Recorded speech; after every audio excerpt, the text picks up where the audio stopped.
semua orang sih pernah ya mengalami seperti itu ya, pagi-pagi lupa sarapan. Tapi menurut Gaby, boleh nggak sih makan di kelas?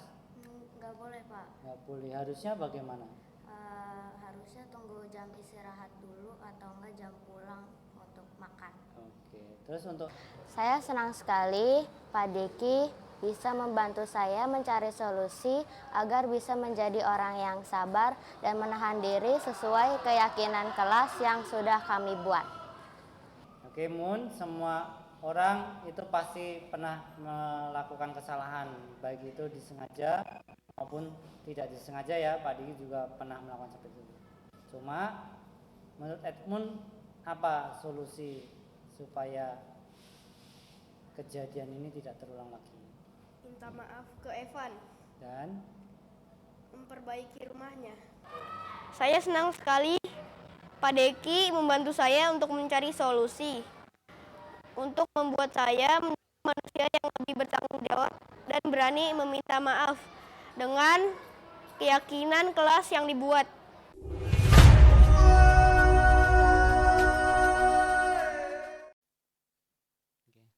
selamat siang Bapak Ibu, bagaimana kabarnya?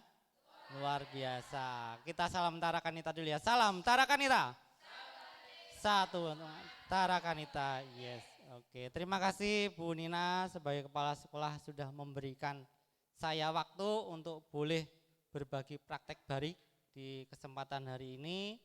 Terima kasih Bapak Ibu sudah meluangkan waktu untuk boleh mendengarkan saya, boleh saya sharing apa yang sudah saya pelajari di kegiatan calon guru penggerak ini. Nah, sebelum kita akan sharing atau saya berbagi pengalaman, kita boleh main sebentar ya? Iya. Saya jelasin dulu nanti kita berdiri. Jadi ini hanya kecepatan kita mengenal teman. Karena kalau kita akan melakukan sesuatu komitmen bersama, kita harus chemistry-nya harus dapat. Ya. Nah, permainnya sederhana.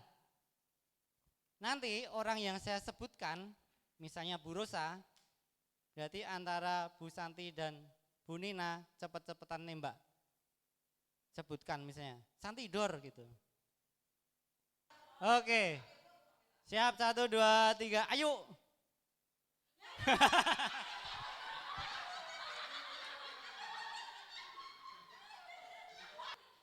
Siap ya? Oke. Rosa.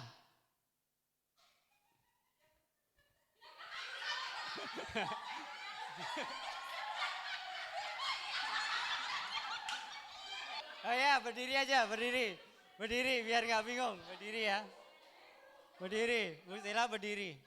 Yang masih hidup berdiri. Yang masih hidup berdiri. Ini mati berdua, bertiga. Siap ya? Bu Rosa. Oke, tepuk tangan dulu. Tepuk tangan dulu. Oke. Nah, selanjutnya yang biasanya refleksi itu dilakukan di belakang, saya akan mencoba melakukan refleksi di depan, ya. Bapak Ibu silakan.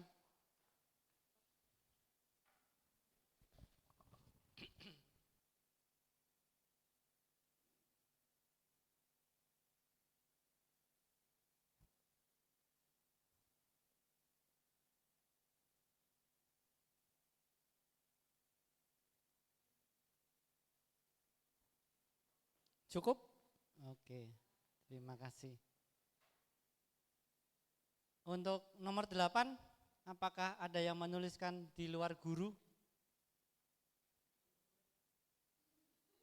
Bu Ica, nomor 8 guru. Oke, Bu Asti, pendidik. Bu Desi, guru. Bu Santi, guru. Bu Rosa, guru les. Guru tak tulis. Bayu, guru. Bu Stella, guru. Guru, Bu Yanti, guru. Mister Anton, teacher. Pak Eri, pengajar. Oke, baik. Sama ya. Nah, ternyata menjadi seorang guru itu luar biasa. Ya, profesi yang paling luar biasa. Ya. Dan kita mestinya kalau sudah memilih profesi itu harusnya kita bisa melaksanakan budaya positif dimanapun kita berada. Ya, karena kita adalah guru. Kita menjadi teladan untuk orang lain. Bahkan untuk diri kita sendiri pun kita harus berbuat baik untuk memberi contoh. Kita akan mulai yang pertama. Budaya positif di lingkungan sekolah perlu dilakukan. Perlu ya Bapak Ibu ya. Oke. Upaya ini merupakan wujud sinergitas karakter building pada siswa. Harapan kedepannya menjadikan budaya di lingkungan sekolah lebih humanis, bermartabat dan akhirnya menjadi keyakinan kelas. Adanya salah satu langkah budaya positif akan sangat bermanfaat untuk diterapkan dalam rangka mewujudkan merdeka belajar. Oke. Budaya positif meliputi 6 hal. Yang pertama adalah perubahan paradigma stimulus respon, yang kedua konsep disiplin positif, yang ketiga keyakinan kelas, yang keempat pemenuhan 5 kebutuhan dasar manusia, yang kelima 5 posisi kontrol, yang keenam segitiga restitusi. Mungkin Bapak Ibu sudah pernah belajar ini ya, sudah mengenal. Yang pertama, perubahan paradigma stimulus respon. Pertama, perubahan paradigma stimulus respon untuk membangun budaya yang positif. Sekolah perlu menyediakan lingkungan yang aman dan nyaman agar murid-murid mampu berpikir, bertindak dan mencipta dengan merdeka, mandiri dan bertanggung jawab. Salah satu strategi yang perlu ditinjau ulang adalah bentuk disiplin yang dijalankan selama ini di sekolah-sekolah kita. Kalau ini kita ucapkan gampang. Ya. Nanti apakah yang tertulis, yang sudah ditulis Bapak Ibu itu akan berubah atau akan tetap atau akan meningkat ya, nanti ada hubungannya. Ini idealnya, sekolah aman, nyaman ya, mampu berpikir dan menciptakan dengan merdeka, mandiri, bertanggung jawab ya. Diucapkan gampang tapi dilaksanakannya perlu PR. Kedua, konsep disiplin positif. Merupakan topik pembahasan tentang disiplin, belajar tentang konsep disiplin positif yang merupakan unsur utama dalam terwujudnya budaya positif yang kita cita-citakan di sekolah-sekolah. Mereka berpendapat bahwa kalau saja anak bisa disiplin, pasti mereka akan bisa belajar. Para guru juga berpendapat bahwa mendisiplinkan anak-anak adalah bagian yang paling menantang dari pekerjaan mereka. Ketika mendengar kata disiplin, kebanyakan orang akan menghubungkan kata disiplin dengan tata tertib, teratur dan kepatuhan pada peraturan. Ya, tapi apakah itu yang dimaksud? Apakah kemarin yang sudah kita rumuskan bersama sudah betul? Ya, kita akan lihat.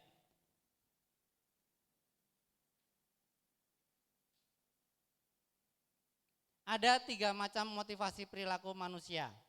Ya, ini kita refleksikan masing-masing, kita masuk kemana ketika kita melaksanakan sebuah peraturan. Apakah untuk menghindari ketidaknyamanan atau hukuman? Jadi mau tidak mau kita taat. Ya. Pertanyaan yang sederhana, ketika kita pergi keluar naik motor, ya, kita bawa helm itu kita takut mau ditangkap polisi atau demi keselamatan kita. Ya. Nah, artinya disiplin kita itu anak-anak udah ngerti belum sih kebutuhan dia melakukan itu untuk apa? Yang benar kan kalau kita keluar pakai helm untuk keselamatan ya, mau ada polisi mau tidak, itu untuk keselamatan kita sendiri. Harapannya anak-anak di sekolah kita tertib di kelas itu tidak karena menghindari ketidaknyamanan atau hukuman. Oke. Yang kedua, untuk mendapatkan imbalan atau penghargaan dari orang lain. Nah, pernah Bapak Ibu di kelas menyebutkan contoh salah satu anak, contoh ini nggak pernah jalan-jalan di kelas gitu, pernah? Nah, pernah memberi contoh si A, dia nggak pernah terlambat masuk kelas, pernah? Pernah. Mudah-mudahan anak kita melakukan tata tertib bukan karena mereka ingin imbalan atau penghargaan ya. Yang ketiga, untuk menjadi orang yang mereka inginkan dan menghargai diri sendiri dengan nilai-nilai yang mereka percaya. Harapannya yang ketiga. Jadi mereka tertib itu ya karena mereka menghargai dirinya sendiri. Ya. Lebih dalam lagi saya menarik diri bukan untuk anak-anak, tapi untuk kita sendiri. Kita termasuk karakter yang mana ini? Ya, mudah-mudahan kita bukan yang di 1 dan 2. Ya, kita berusaha semampu kita menjadi orang yang memiliki motivasi yang ketiga. Karena memang kita menghargai diri sendiri. Tuhan menciptakan kita baik adanya. Ketika kita tidak berbuat baik berarti kita menyinggung Tuhan. Oke ya, ya baru saya. Oke, yang ketiga, keyakinan kelas. Nah, ini keyakinan kelas itu kalau bahasa dulunya itu peraturan kelas, kesepakatan kelas. Nah, kenapa disebut keyakinan kelas? Karena ternyata kemarin-kemarin itu judulnya peraturan kelas karena mereka hanya dapat. Dari kita buat peraturan, kita kasih ke anaknya. Oke, laksanakan ya. Dalam pembentukan keyakinan kelas, yang pertama, keyakinan kelas bersifat lebih abstrak daripada peraturan yang lebih rinci dan konkret. Yang kedua, keyakinan kelas berupa pernyataan-pernyataan universal. Kita tahu Bapak Ibu, kita semua punya kebijakan universal. Ya. Ada yang tahu kebijakan universal? Kebajikan universal ada tahu? Ada tanggung jawab, ada kejujuran, ada rasa bersyukur. Itu sebenarnya kita semua punya. Ya, ini C5 semua kita sebenarnya punya. Ya, karena Tuhan menciptakan kita baik adanya ya. Kemudian pernyataan keyakinan kelas senantiasa dibuat dalam bentuk positif. Gantilah kalimat-kalimat dalam bentuk negatif menjadi positif. Contoh, jangan berlari di kelas atau koridor. Diganti dengan berjalanlah di kelas atau koridor. Ya. Mungkin kita akan periksa lagi apa yang sudah kita tulis ditulis di tembok-tembok kita, apakah itu sudah positif atau belum. Kemudian keyakinan kelas hendaknya tidak terlalu banyak sehingga mudah diingat dan dipahami oleh semua warga kelas. Artinya kita tidak hanya bicara tentang disiplin saja, tetapi disiplin itu masuk akal buat anak sih, relevan nggak sih dilakukan gitu. Dan kita harus sepakat sama anak sebenarnya, ya. Seperti tadi yang Pak Edi sampaikan tadi pagi itu bagus. Kenapa kita perlu nyanyi lagu Indonesia Raya? Nah, ya, boleh nggak anak bilang nggak perlu Pak? Gitu. Boleh. Tapi kita dudukin alasannya apa? Gitu. Jangan langsung ditonyor kepalanya, ya. Seperti itu. Kemudian keyakinan kelas sebaiknya sesuatu yang dapat diterapkan di lingkungan tersebut, ya, relevan. Tidak mengada-ngada peraturan itu. Kalau nggak bisa dilakukan dan mengada-ngada, yang penting nggak usah dibuat peraturan itu. Semua warga kelas hendaknya ikut berkontribusi dalam pembuatannya. Hendaknya ya. Keyakinan kelas lewat kegiatan curah pendapat. Nanti seperti apa sih curah pendapat itu gitu. Kemudian bersedia meninjau kembali keyakinan kelas dari waktu ke waktu. Ini harusnya setiap waktu berganti, melihat kondisi alamnya, kondisi waktunya. Pertama-tama perlu diciptakan dan disepakati adalah keyakinan-keyakinan atau prinsip-prinsip dasar bersama warga kelas. Dan salah satu contoh keyakinan yang paling gampang adalah budaya malu. Ya, kita kesepakatan dengan kelas, kita upayakan dengan mungkin contohnya saya malu jika apa misalnya ya. Ini contohnya keyakinan kelas. Contoh yang pertama ini ya. Setiap anggota kelas perlu belajar, setiap anggota kelas perlu senang, setiap anggota kelas perlu melakukan tugas. Ya. Selalu bersikap positif, senantiasa menjadi diri yang terbaik. Nah, itu model-model keyakinan kelas bunyinya seperti itu. Jadi sudah tidak ada lagi dilarang terlambat. Ya. Tidak boleh terlambat dalam mengumpulkan tugas, sudah tidak ada kata-kata seperti itu lagi. Ya. Agar semua warga kelas dapat memahami setiap pernyataan yang telah tercantum dalam keyakinan kelas, maka selama seminggu di awal tahun ajaran dapat didedikasikan untuk pendalaman setiap keyakinan itu. Ya.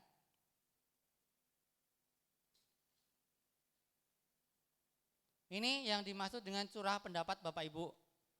Jadi ternyata bukan kita saja yang membuat kelas menjadi atau membuat aturan kelas, tetapi harus timbal balik. Kalau kita minta anak seperti apa, ya berarti kita minta anak untuk kita harus berbuat apa, gitu ya. Ini misalnya kalau tugas guru ya mengajar, kalau anak belajar. Guru mendidik, anak mencoba, ya. Yang keempat, pemenuhan 5 kebutuhan dasar. Ini yang menurut saya inti, menurut saya pribadi ya. Inti dari modul 1.4. Inti dari budaya positif. Ya, kita akan lihat masing-masing. Semua tindakan yang kita lakukan di dalam kelas harus dapat menciptakan sebuah lingkungan positif, aman dan nyaman. Dari keyakinan kelas yang telah disepakati bersama, akhirnya terbentuklah budaya positif. Oke, tadi ada keyakinan kelas, ada disiplin positif. Kemudian seluruh tindakan manusia memiliki tujuan tertentu. Pasti ya, kita melakukan apapun itu pasti ada tujuannya. Semua yang kita lakukan adalah usaha terbaik kita untuk mendapat apa yang kita inginkan. Ketika kita mendapatkan apa yang kita inginkan, sebetulnya saat itu kita sedang memenuhi satu atau lebih dari satu kebutuhan dasar kita. Apa itu kebutuhan dasar kita? Yang pertama adalah kebutuhan dasar untuk bertahan hidup. Ya. Ini lebih ke fisik, makanan, tempat tinggal, ya. Kemudian cinta dan kasih sayang. Ini perhatian. Makanya tadi Bapak Ibu menuliskan saat kapan kita berada merasa disayangi. Ya. Itu perlu. Ya. Kemudian kebutuhan untuk diterima, itu di mana kita, ya. Kemudian kebebasan, kebutuhan akan pilihan, tidak hanya nurut saja, tapi kita memberikan pilihan kepada anak-anak. Kemudian kesenangan, kebutuhan akan rasa senang, ya. Bukan berarti terus sak penake dhewe, ora, ya. Tetapi yang penting anak, kalau kita berangkat senang itu pasti nanti ke belakangnya hal-hal yang tidak baik itu berkurang, ya. Kemudian penguasaan atau power, kebutuhan pengakuan atas kemampuan itu juga penting ternyata, ya. Ketika kita mengerjakan sesuatu, ya, sudah lembur ternyata nggak jadi dieksekusi, ya. Ya guru saya. Ya ternyata ini penting Bapak Ibu. Ini arahnya untuk siswa, tetapi saya menarik diri bahwa bagaimana kita seorang guru bisa memberikan kebutuhan dasar itu, ya. Yang kemarin ketika di raker sudah saya sedikit singgung, gurunya saja kebutuhan dasarnya tidak terpenuhi. Bagaimana bisa memenuhi kebutuhan dasar ke anak-anak, ya? Coba kita urutin dari pertama, contoh kecil, kita berangkat dari rumah belum sarapan. Rencana mau sarapan di sekolah, ya. Baru buka bekal sudah disuruh Bu Nina, ya. Muter-muter. Naik kelas, lapar, emosi pasti. Bener gak? Mau anak melakukan sekecil apapun kesalahan, wah ini makananku nih, ya. Oke ya. Nah, yang kedua, misalnya kita mau ngajar pagi-pagi, bangun tidur sudah ribut sama istrinya, ya, karena kerannya patah, bocor, ya. berantem, siapa yang berangkat duluan, siapa yang tinggal kan, ribut. Kira-kira sampai di sekolah ke kelas gimana rasanya? Ya?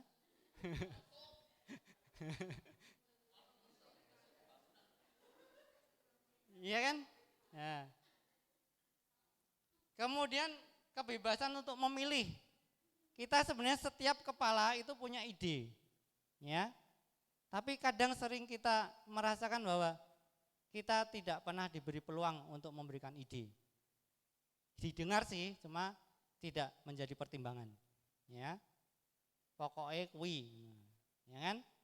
Sering kan kita kalau bukan kita, saya sih sering di kelas itu ya pokoknya dikerjakan saja gitu. Banyak tanya ngapain sih, kan ada instruksinya gitu. Pak boleh nggak digambar gitu kan? Kalau refleksi kan banyak tanya kan, udah selesai refleksi, Pak boleh nggak dihias gitu kan? Nah itu bagian dari pilihan dia untuk mendapatkan yang berikutnya, rasa senang. Yang kelima adalah pengakuan atau kebutuhan, kemampuan kita dilihat oleh orang lain. Ya. Tadi sudah saya kasih contoh ketika kita mengerjakan sesuatu, sudah kita kerjakan dengan baik, katanya deadline, begitu sudah jadi tugas kita ya tidak diperhatikan. Sama dengan di kelas, anak sudah mengerjakan dengan baik, tapi tidak dikoreksi. Ya, artinya hilang. Yang bisa kita bantu, ini menurut saya ya, yang bisa kita upayakan adalah poin 2 sampai 5. Kita sulit untuk memenuhi kebutuhan anak-anak di kelas itu untuk bertahan hidup. Pak, saya belum sarapan gitu. Kalau satu orang sih bisa. Kalau satu kelas ya, gurunya yang enggak jajan, ya kan? Tapi mari kita coba sama-sama, ini juga susah ya, menurut saya susah. Makanya saya bilang guru itu hebat. Satu-satunya profesi yang dia wajib, dia harus bisa memenuhi 5 kebutuhannya secara mandiri. Ya. Secara mandiri dia harus bisa nih. Meskipun di rumah berantem, di depan kelas, wah kayak orang disayangi kan. Sini nak, baik nak gitu kan. Nah tugas kita bagaimana seorang guru itu ya semaksimal atau seminim mungkin ya, bilang semaksimal seminim ya. Kalau kata-kata bijaknya sih begini, ya apa ya, kata-kata bijaknya itu jangan baperan. Ya, ketika kita baperan, ini rontok semua nih Bapak Ibu. Ya, berat ya jadi orang yang tidak baperan, berat ya. Karena lingkungan kita ini mendukung kita untuk baper. Ya. Jadi kita harus menguatkan pondasi kita dulu, baru bisa kita membawa atau memenuhi kebutuhan 5 dasar manusia ini di kelas. Nah, mari Bapak Ibu kita sama-sama bergotong royong, kita ciptakan lingkungan sekolah Tarakanita SD Tarakanita 3 ini dengan mari kita sama-sama memenuhi kebutuhan. Ya kalau masuk ruang guru ya jangan jutek gitu kan, karena nyebar nih juteknya. Ya meskipun di rumah punya kejadian yang tidak mengenakan ya. Ternyata kalau saya refleksikan juga, kita punya teman seperti itu ya Bu Nina, itu Bu Rita. Ya, Bu Rita tuh di rumah punya masalah, bahkan anaknya dirawat rumah sakit aja kita tidak tahu ya Pak Iri ya. Dia tetap pramuka kayak nggak punya masalah. Padahal pulang dia langsung ke rumah sakit, ya jaga anaknya. Pagi begitu lagi, ya itu saya belajar modul 1 ini malah nginget teman-teman yang dulu-dulu ya. Senior kita itu secara mandiri mereka luar biasa, ya. Makanya kita harusnya bisa, kita saling mengisi ya Bu Nina ya. Bu Nina kalau di rumah punya masalah ya Jangan ini ya. Nada suaranya diturunin sedikit. Sudah turun. Oke. Itu supaya di kelas kebutuhan anak-anak juga terpenuhi. Oke, cepat saja. Nah. Karena ketika seorang murid melakukan suatu perbuatan yang bertentangan dengan nilai-nilai kebajikan atau melanggar peraturan, ternyata sumbernya ini Bapak Ibu. Ada satu hal atau dua hal atau tiga hal atau semuanya, ya. Mereka gagal memenuhi kebutuhan.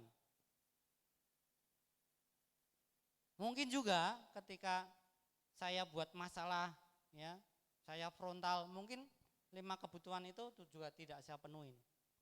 Mungkin saya lagi ada masalah di rumah atau ada masalah apa. Begitu juga anak-anak. Ya. Kalau anak-anak mengalami seperti itu, yang bisa kita lakukan poin 2 sampai 3 tadi. Ya, kita coba dekat dengan mereka.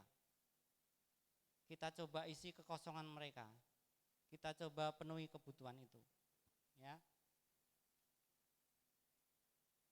Saya sudah coba, ternyata kemarin 1 tahun kalau Bapak Ibu bidang studi itu biasanya sering apa ya, kok kelasnya kelompok terus sih gitu ya Bu, apalagi ulangan matematika, bahasa Inggris sama agama harus didudukan di kelas. Ternyata kalau saya lihat dengan posisi duduk seperti ini, sedikit ya mereka bisa memenuhi kebutuhan dasar itu. Di kelompok mereka diakui, di kelompok mereka dia bisa curhat, di kelompok dia ada empati, ya. Di kelompok dia ketika bicara dia dihargai pendapatnya, ya. Meskipun bentuk yang kita nilai adalah mereka maju satu-satu, tetapi sebenarnya bukan itunya. Ternyata di kelompoknya itu dia sudah diakui, ya. Dan syukur alhamdulillah kelas 4A kemarin tidak ada masalah. Anaknya juga senang kelihatannya. Ya. Itu luar biasa. Apa? Eden itu, Bu Stella, kalau saya boleh cerita, dia tidak pernah masuk. Anak-anak pertama itu enggak ngurusin Eden. Tapi karena kita sering ngobrol bersama di kelas, ya, apa yang dilakukan mereka ketika Eden masuk kelas, mereka tepuk tangan Bapak Ibu. Senang mereka Eden datang. Kedatangan Eden dinantikan. Disambut dengan baik. Yang mengakibatkan mungkin saya nggak tahu ya kelas-kelas sebelumnya dia nggak masuk berapa kalinya. Tapi dengan situasi seperti itu, dia lebih mau hadir. Ya. Dan sebenarnya kalau saya lihat lagi itu masalahnya bukan di Edennya, tapi di mamanya. Ya, saya tidak tahu apa yang terjadi di rumahnya. Cuma saya lihat Eden itu sama teman-temannya ya maulah untuk mencoba memenuhi kebutuhan dasar Eden itu. Apa yang kurang di rumah dia dapat di sekolah. Ya. Jadi bukan hanya dilihat ributnya saja. Ya.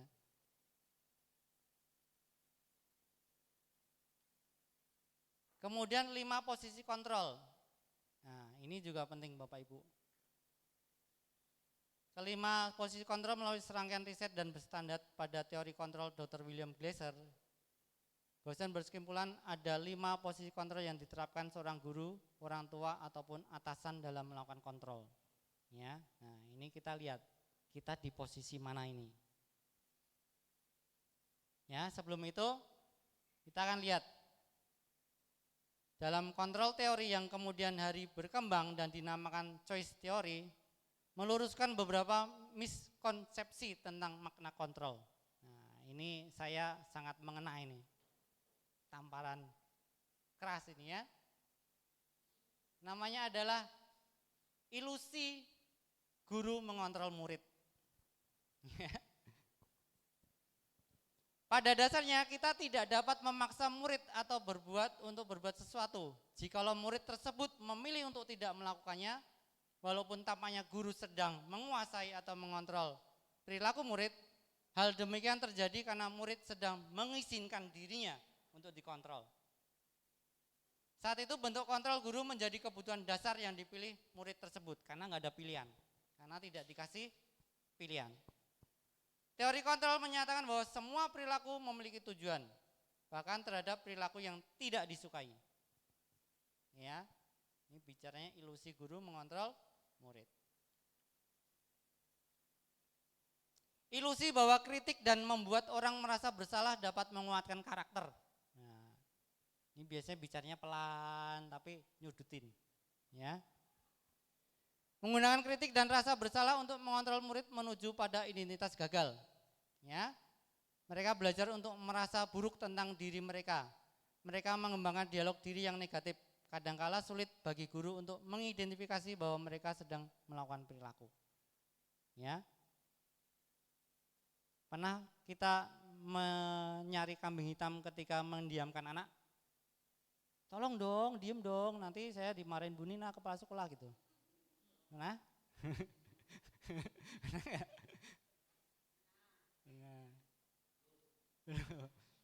ilusi bahwa semua penguatan positif efektif dan bermanfaat.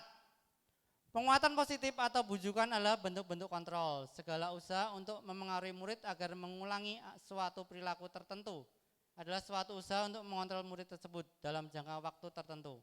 Kemungkinan murid tersebut akan menyadari dan mencoba untuk menolak bujukan kita atau bisa jadi murid tersebut menjadi tergantung pada pendapat sang guru untuk berusaha. Ya. Ini ilusi bahwa orang dewasa memiliki hak untuk memaksa. Ya, itu juga ternyata ilusi saja Bapak Ibu.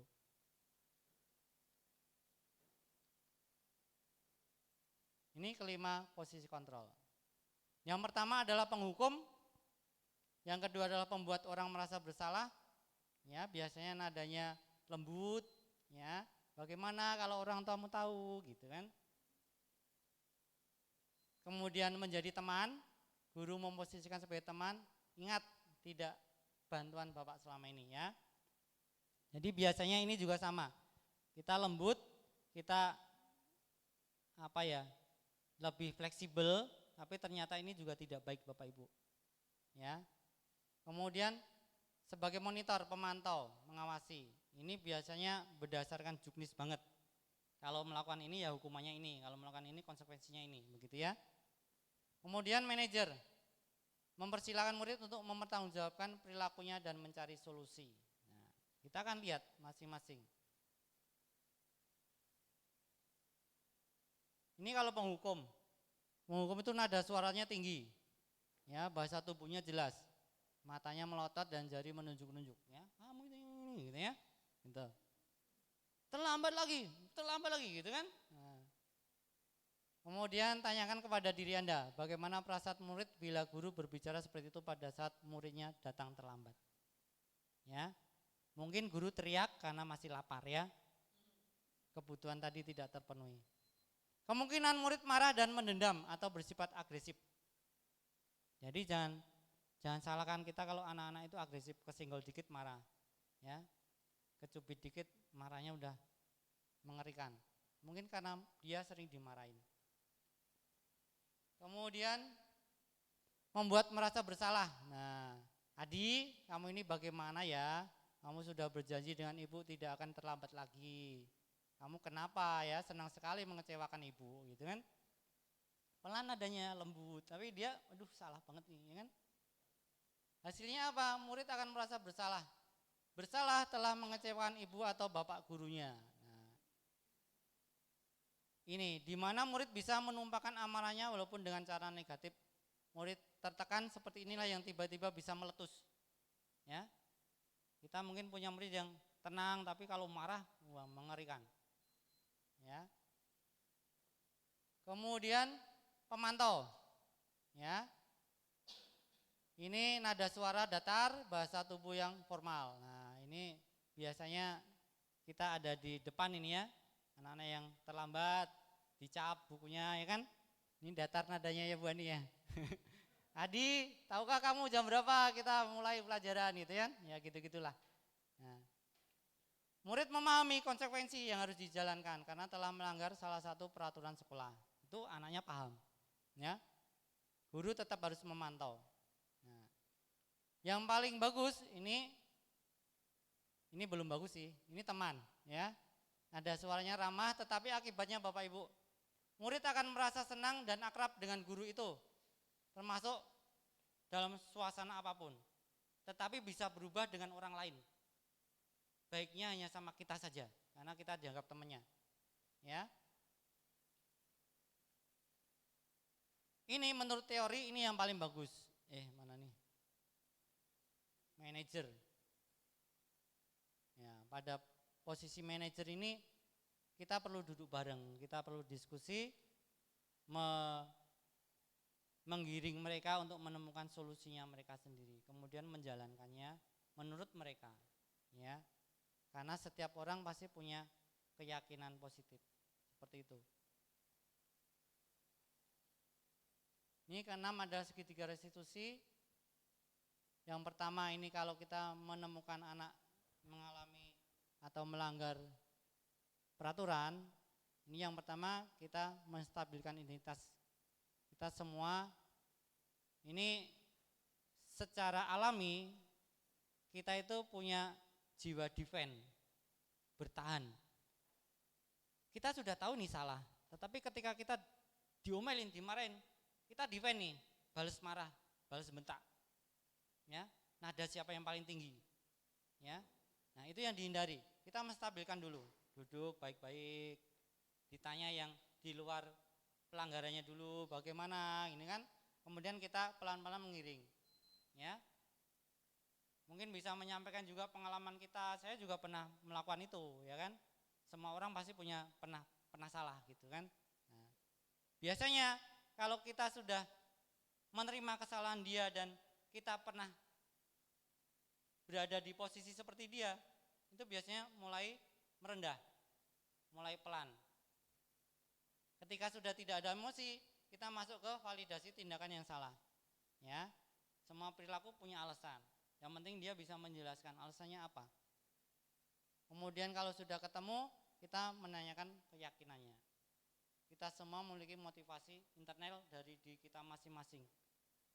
Kita yakin bahwa setiap orang itu diciptakan kembali lagi baik ya. Kita punya sisi baik masing-masing.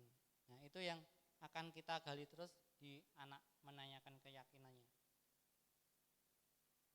Ini segitiganya seperti ini Bapak Ibu.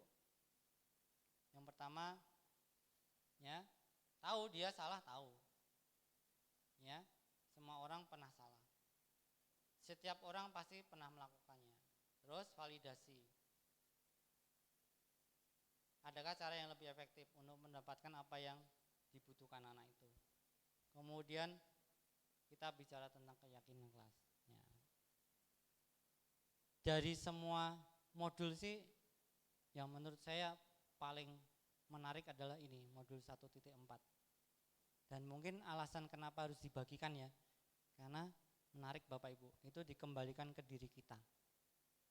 Saya bisa mengambil satu kata dari modul ini adalah, apa yang diajarkan modul ini adalah kita harus sabar. Ya, kita tidak bisa melaksanakan segitiga restitusi kalau kita tidak sabar. Main maju, main tonyor. Ya, sini kamu. Ya, ngapain kamu gitu kan? Ya. Orang sabar itu pasti 5 kebutuhan itu terpenuhi. Ya, itu Bapak Ibu yang bisa saya bagikan. Terima kasih. Mungkin ada sedikit testimoni dari Bu Nina. Monggo Bu Nina sebelum evaluasi hari ini ya.